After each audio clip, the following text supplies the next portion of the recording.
3 चालों पर, जो चाणक्य नीति के सबसे तेज हथियार हैं। यह 3 चालें इतनी साधारण लगती हैं, लेकिन इनमें वह जादू है जो बड़े बड़े साम्राज्यों को गिरा देता है। पहली चाल, दुश्मन को अच्छी तरह जानो। चाणक्य जी कहते हैं कि दुश्मन की कमजोरी पता करो, उसकी ताकत को समझो, उसके प्लान क्या है, वह क्या चाहता है, सब कुछ जान लो। बिना दुश्मन को जाने लड़ाई लड़ना ऐसे ही है जैसे अंधेरे में तीर चलाना।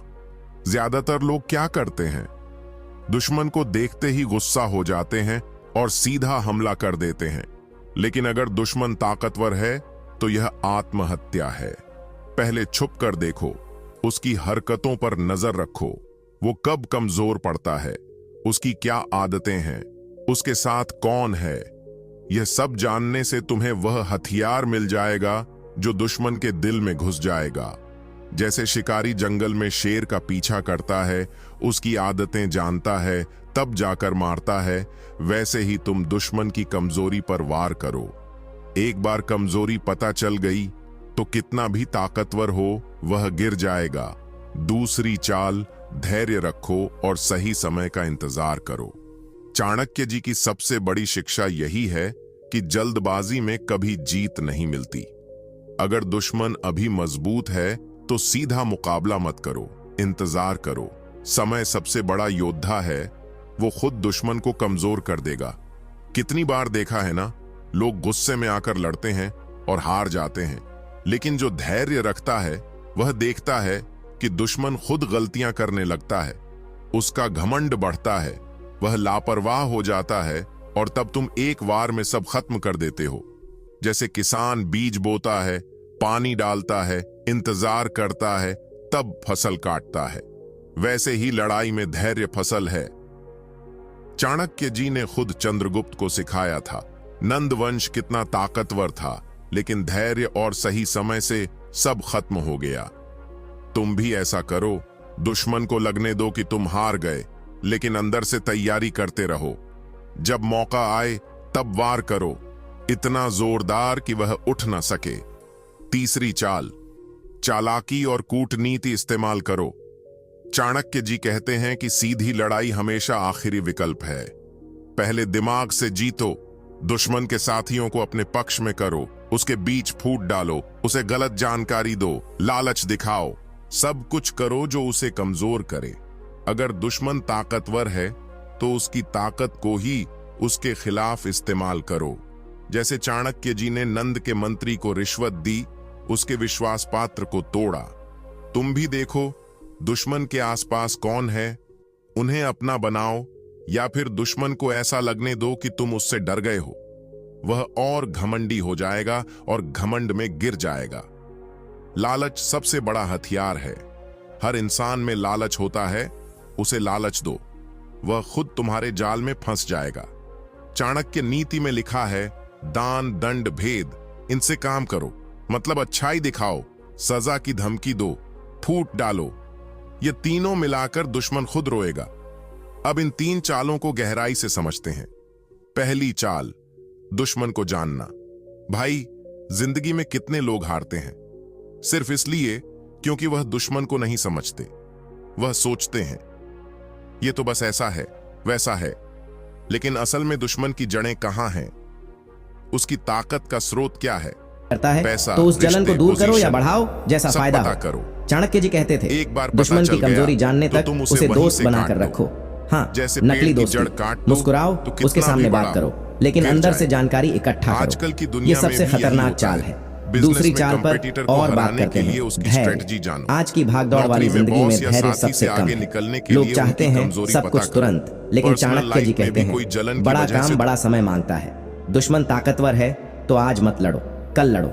खुद को मजबूत बनाओ, पढ़ाई करो, स्किल सीखो, पैसे जोड़ो, रिश्ते बनाओ। जब तुम तैयार हो जाओगे, दुश्मन खुद कमजोर लगने लगेगा। कितनी कहानियां हैं जहां लोग सालों इंतजार करते रहे और एक दिन सब बदल दिया।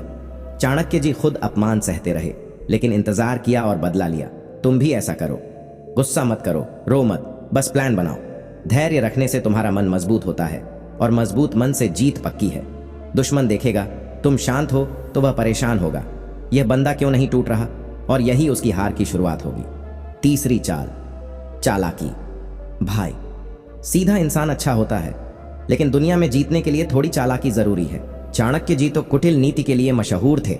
मतलब चालाकी से काम करो, दुश्मन को गुमराह करो, उसे लगने दो कि तुम कमजोर हो, या फिर उसके दोस्तों से दोस्ती करो, फूट डालो। एक को कहो कि दूसरा उसके खिलाफ है, देखो कैसे वह आपस में लड़ने लगते हैं। लालच दो।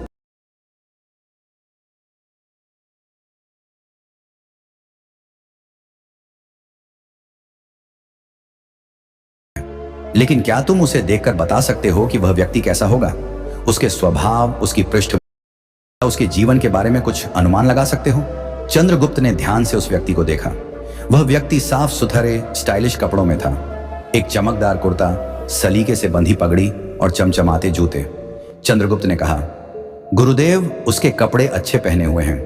देखने में वह किसी सज्जन व्यक्ति की तरह लगता है, शायद किसी अमीर घराने से। उसके हाव भाव से लगता है कि वह धनवान होगा, कोई बड़ा व्यापारी या सेठ।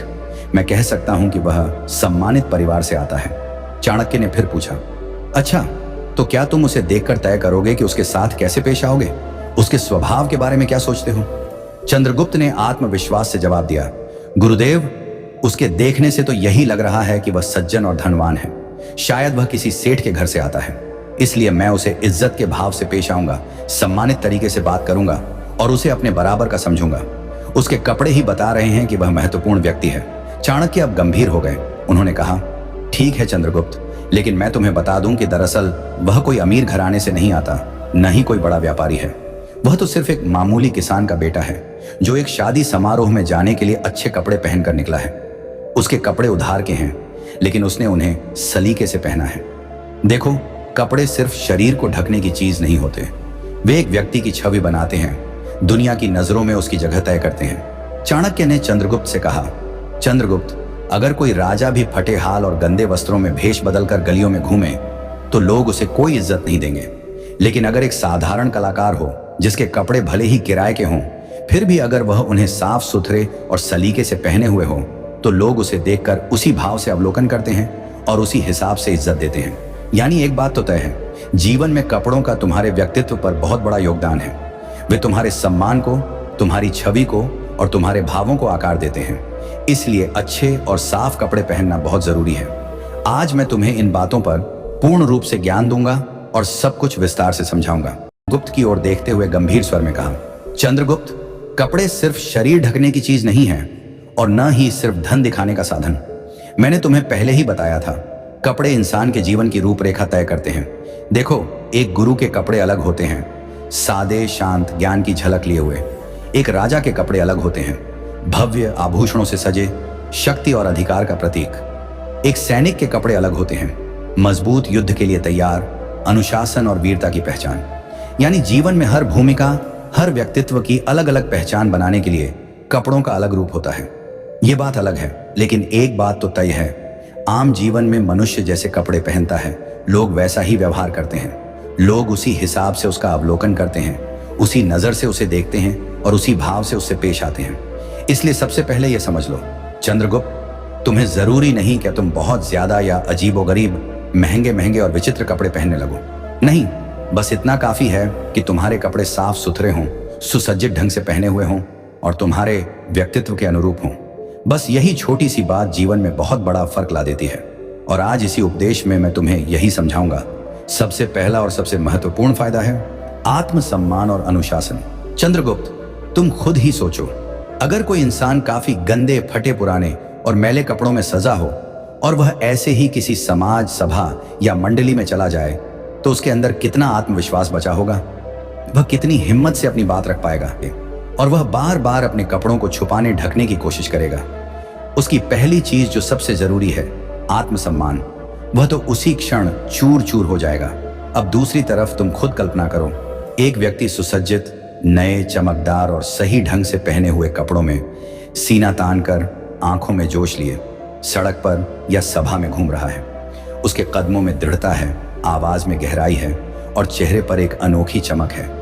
वह हर बात कॉन्फिडेंस से कहता है, क्योंकि कपड़े खुद उसके अंदर ऊर्जा भर रहे हैं। वे उसे खुश रख रहे हैं, गर्वित रख रहे हैं और पूर्ण आत्मसम्मान से भर रहे हैं। अब बता चंद्रगुप्त, इन दोनों में कितना फर्क है।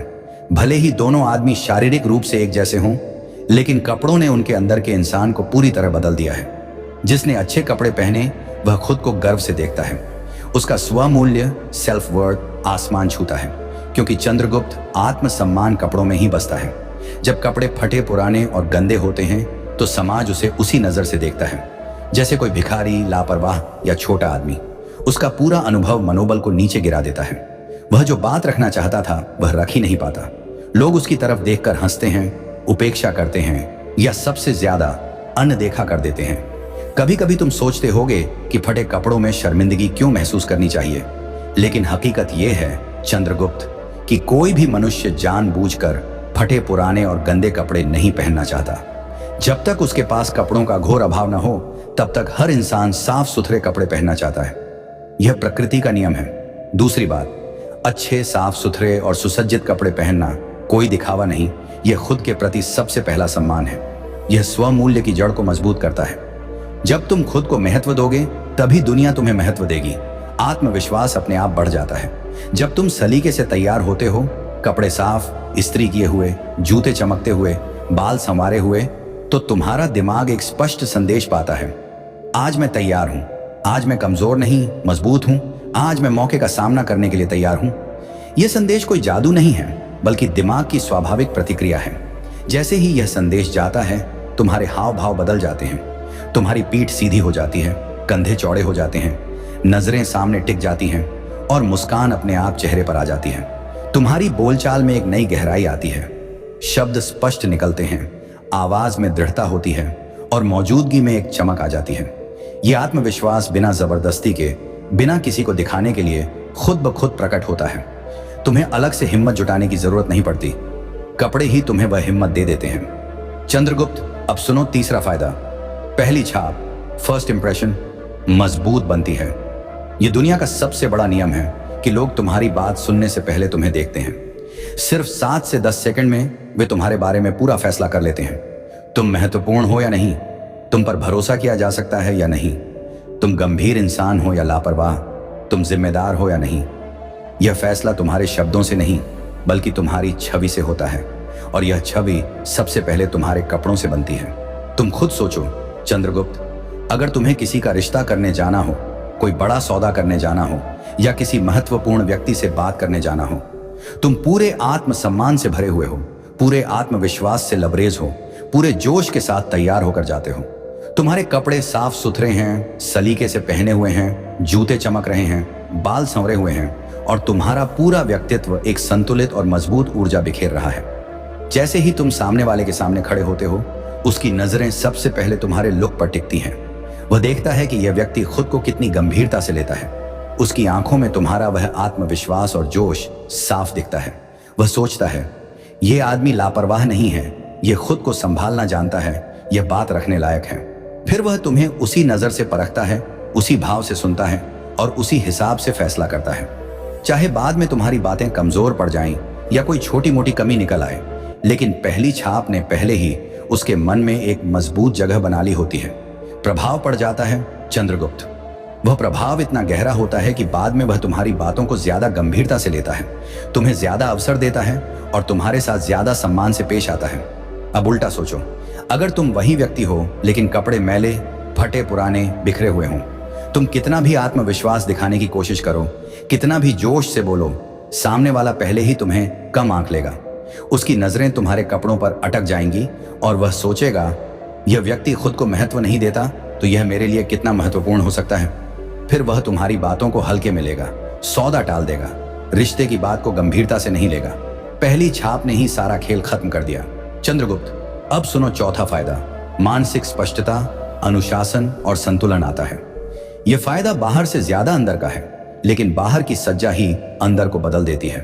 अच्छा पहनावा सिर्फ शरीर को नहीं सजाता, मन को भी शांत और व्यवस्थित रखता है। जब तुम सुबह उठते हो और अपने कपड़ों को साफ सुथरा, इस्त्री किया हुआ, सलीके से चुना हुआ देखते हो, तो तुम्हारा मन एक संदेश पाता है, सब कुछ व्यवस्थित है, मैं नियंत्रण में हूं, मैं चौकस हूं। यह संदेश छोटा लगता है, लेकिन इसका असर बहुत गहरा होता है। उल्टा सोचो, अगर तुम्हारे कपड़े बिखरे हुए हैं, शर्ट पर दाग है, पैंट सिकुड़ी हुई है, जूते धूल से भरे हैं, सवाल यह है कि आप बनना क्या चाहते हैं। क्या आप उन लोगों में रहना चाहेंगे जिन्हें लोग नजरअंदाज कर दें, या उन लोगों में जिन खुद दुनिया कहे इससे टकराना ठीक नहीं है। आज मैं आपको चाणक्य नीति का एक ऐसा गहरा रहस्य बताने वाला हूं जो न सिर्फ आपकी सोच बल्कि आपकी पूरी पर्सनैलिटी बदल सकता है। क्योंकि जब तक आप अंदर से मजबूत नहीं होंगे, ये दुनिया बार बार आपको कमजोर समझकर नीचा दिखाने की कोशिश करेगी। अगर आपकी मंशा है कुछ बड़ा करने की, अगर आपके सपनों में उड़ान भरने की चाहत है, तो आपके अंदर वो आत्मविश्वास होना चाहिए जो लोगों को मजबूर कर दे कि वे आपकी इज्जत करें।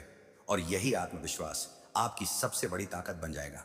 इस वीडियो को अगर आपने दिल से और आखिर तक देखा तो आपकी जिंदगी में एक बहुत बड़ा बदलाव आ सकता है। इसलिए हर एक शब्द ध्यान से सुनिए, क्योंकि इनमें वो आग है जो आपकी सोच को हिला सकती है। पहला पॉइंट, एटीट्यूड कैसे बनाएं। चाणक्य ने कहा था, अगर आप खुद को राजा मानते हैं तो लोग भी आपको वैसे ही ट्रीट करेंगे। सोचिए, जब कोई राजा अपने दरबार में कदम रखता है तो क्या वह डरा सहमा लगता है? नहीं, उसकी चाल में ठसक होती है, आंखों में गर्व और आवाज में रुतबा। अगर आप चाहते हैं कि लोग आपको कमजोर न समझें तो उठना बैठना, चलना, बोलना, हर चीज में रास्ती ठाठ होना चाहिए। कमर सीधी रखिए, नजरें टिकी रहनी चाहिए, और जब बोलो तो ऐसा कि सामने वाला सोच में पड़ जाए। दूसरा पॉइंट, लोग कमजोर क्यों समझते हैं। अब सबसे पहले यह समझो कि लोग आखिर किसी को कमजोर क्यों समझते हैं।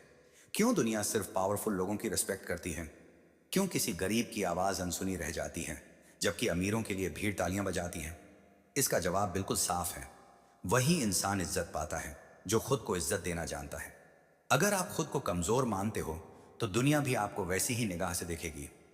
जब तक आप खुद अपनी वैल्यू नहीं समझोगे तब तक कोई और भी आपकी कद्र नहीं करेगा। लोग आपको वही सम्मान देंगे जितना आप खुद को देने को तैयार हो। तीसरा पॉइंट, दूसरों से अप्रूवल लेना बंद करें। जो सबसे बड़ी गलती लोग करते हैं वो ये कि हर बात के लिए दूसरों की परमिशन या अप्रूवल मांगते हैं। भाई, ये आउटफिट ठीक लग रहा है, ये आइडिया काम करेगा, अगर मैंने ऐसा कहा तो लोग क्या सोचेंगे? यही सोच इंसान को कमजोर बना देती है। जो हर बात पर दूसरों से पूछता है उसके बारे में लोग सोचते हैं इसे खुद की समझ नहीं, ये खुद कुछ तय नहीं कर सकता। अगर चाहते हो कि दुनिया आपको सीरियस ले तो दूसरों से राय लेना बंद करो और अपने फैसले खुद लेने की आदत डालो। चौथा पॉइंट, अपनी कमजोरी को अपनी ताकत बनाओ।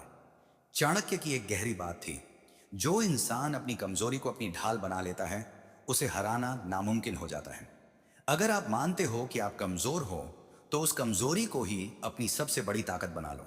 अगर कोई कहता है कि आप बोलने में कमजोर हो तो दिन रात प्रैक्टिस करो और ऐसा बोलो कि सब दंग रह जाएं। अगर कोई कहे कि आप गरीब हो तो इतना आगे बढ़ो कि वही लोग आपको सलाम करें। अपनी कमजोरी को अपना सबसे बड़ा हथियार बना दो। अब बात आती है सबसे जरूरी चीज की, डर। क्या आपको डर लगता है कि लोग आपकी हंसी उड़ाएंगे, इज्जत नहीं देंगे, नजरअंदाज करेंगे? तो याद रखो, डर पर काबू पाने वाला ही सच्चा विजेता होता है।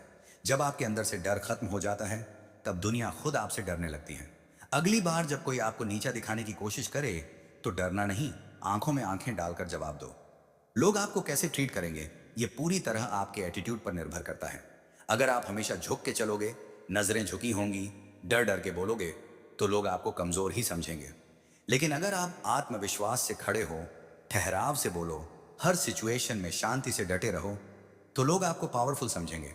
आपका स्टेटस आपके एटीट्यूड से ही बनता है। अंत में बस एक बात, अपनी ताकत को पहचानो। इस दुनिया में कोई भी इंसान असल में कमजोर नहीं होता, बस फर्क इतना है कि कुछ लोग अपनी शक्ति को पहचान नहीं पाते और जिसने अपनी ताकत पहचान ली उसे हराना नामुमकिन है। तो आज अभी इसी वक्त खुद से एक वादा करो, अब से कोई तुम्हें कमजोर नहीं मानेगा।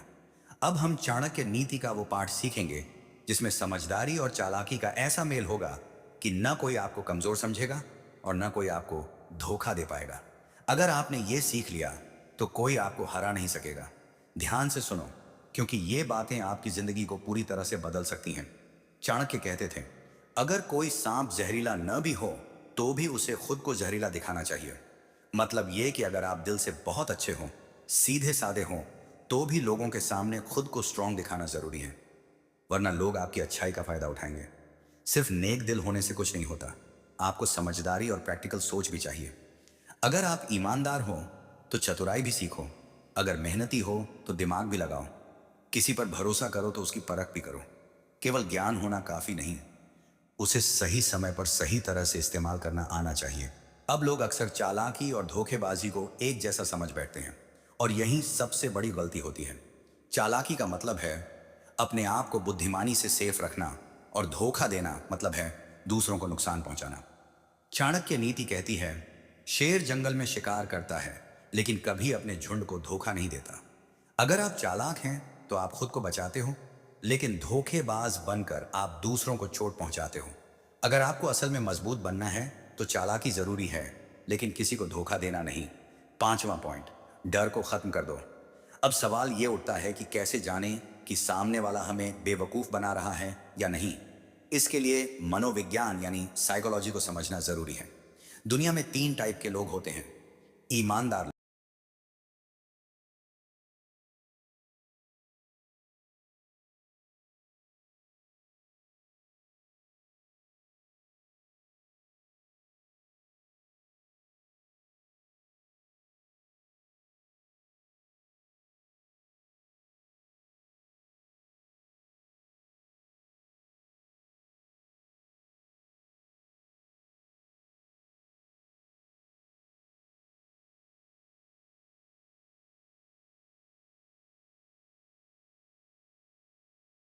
परीक्षा ले तो जल्दबाजी में रिएक्ट मत करो। पहले सोचो फिर बोलो, और जब कोई भरोसे की बात कहे तो उसे दिल में रखें। इससे आपकी इमेज और विश्वसनीयता दोनों बढ़ेगी। जो कम बोलता है वो गहरा समझा जाता है, और जो ज्यादा बोलता है वो अक्सर हल्के में लिया जाता है। अब यह सबसे जरूरी चीज है, अपने राज हमेशा अपने तक सीमित रखो। चाणक्य नीति में साफ कहा गया है, जो इंसान अपनी योजनाओं को सबके सामने रख देता है वो अपनी हार की बुनियाद खुद रखता है। अब सोच के देखो, अगर कोई राजा अपनी युद्ध की योजना दुश्मनों को पहले ही बता दे तो क्या वो जीत सकता है? या कोई बिजनेसमैन अपनी पूरी स्ट्रेटजी पहले ही सबको बता दे तो क्या वो आगे बढ़ पाएगा? बिल्कुल नहीं। इसीलिए जब तक आपकी योजना पूरी ना हो जाए उसे सिर्फ अपने मन में ही रखो। अगर चालाक और बुद्धिमान बनना है तो सबसे पहले खुद पर नियंत्रण पाना सीखो। गुस्से में इंसान गलत फैसले करता है, इसलिए क्रोध से बचो। लालच में धोखा खाने की संभावना होती है, इसीलिए लोभ से दूरी रखो। और अगर आप बहुत ज्यादा भावनात्मक हो गए तो ये दुनिया आपका फायदा उठाएगी। असली ताकत उसी के पास होती है जो खुद को काबू में रखता है। अब तक जो हमने समझा वो ये है, सिर्फ बुद्धिमानी काफी नहीं, चालाकी भी जरूरी है। चालाकी और धोखे में फर्क समझो। सामने वाले की मानसिकता को पहचानो। ज्यादा बोलने के बजाय ज्यादा सुनो। अपने सीक्रेट्स सबसे शेयर मत करो और अपने ऊपर पूरा कंट्रोल रखो। अगर ये सब बातें आपकी आदत बन गई तो कोई भी आपको कमजोर नहीं कहेगा। आप सिर्फ समझदार नहीं, एक ऐसे इंसान बन जाओगे जिसे हर कोई आदर देगा। अब हम चाणक्य नीति का सबसे गहरा राज जानेंगे। कैसे दूसरों की मानसिकता को समझकर, एक सटीक योजना बनाकर और अपनी शक्ति का सही इस्तेमाल करके इस दुनिया को अपनी चाल पर चलाया जा सकता है। सबसे पहले एक चीज गांठ बांध लो, जो खुद पर नियंत्रण नहीं रख सकता वो दूसरों को कभी नियंत्रित नहीं कर सकता। अगर आपको दूसरों को अपनी मर्जी से चलाना है तो पहले खुद पर पूरी तरह कंट्रोल पाना जरूरी है। अपनी भावनाओं पर लगाम लगाओ। गुस्सा, डर, लालच और ईर्ष्या ये सब इंसान को कमजोर बना देते हैं। शांत रहो, धैर्य रखो। जल्दबाजी में निर्णय मत लो। बिना सोचे समझे प्रतिक्रिया मत दो। पहले सामने वाले की चाल समझो और फिर सोच समझकर जवाब दो। जिस दिन आपने खुद को कंट्रोल करना सीख लिया उसी दिन आप इस दुनिया के लीडर बन जाओगे। दुनिया को अपने हिसाब से चलाना है तो सबसे पहले इंसानी दिमाग की साइकोलॉजी को समझो। अगर आप किसी के सोचने का तरीका पढ़ सकते हो तो आप हर कदम पर उससे एक कदम आगे रहोगे। 3 तरह के लोग होते हैं। पहले जो सिर्फ खुद का सोचते हैं और स्वार्थी होते हैं। दूसरे जो भावनाओं में बह जाते हैं और जल्दी प्रभावित हो जाते हैं। तीसरे जो समझदार होते हैं और चाणक्य नीति को अपनाते हैं। अब सवाल यह है कि सामने वाला किस कैटेगरी में आता है, इसे कैसे पहचाने? लोगों की बातों पर गौर करो, उनकी बॉडी लैंग्वेज को पढ़ो, उनकी पसंद नापसंद को समझो, तभी उनकी कमजोरियों का पता चलेगा। जिस दिन आप लोगों की सोच को समझना सीख गए उसी दिन आप उन्हें अपनी मर्जी से गाइड कर सकते हो। चाणक्य ने कहा है, जो अपनी वाणी को नियंत्रित नहीं कर सकता वो महान नहीं बन सकता। सोचो, आपके शब्द ही आपकी असली शक्ति हैं। अगर आप किसी को प्रेरित कर सकते हो तो वो आपकी बात मानेगा। अगर आप डर दिखा सकते हो तो वो आपकी ताकत मानेगा। अगर आप अपनी बातों में किसी को उलझा सकते हो तो वो आपकी रणनीति का हिस्सा बन जाएगा। इसलिए बोलने से पहले सोचो, आपकी जुबान में वो ताकत है जो आपको राजा बना सकती है।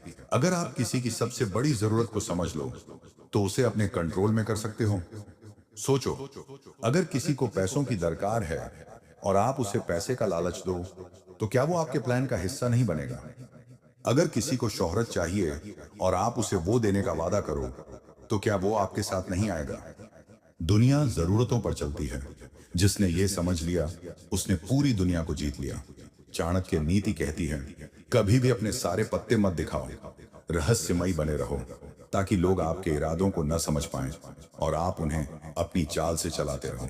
अपनी असली ताकत को छुपा कर रखो जब तक सही मौका ना आए। जो हर किसी को अपनी रणनीति और शक्ति बता देता है वो खुद को कमजोर बना लेता है। शेर भी तभी हमला करता है जब मौका सही हो। अगर आप चाहते हो कि लोग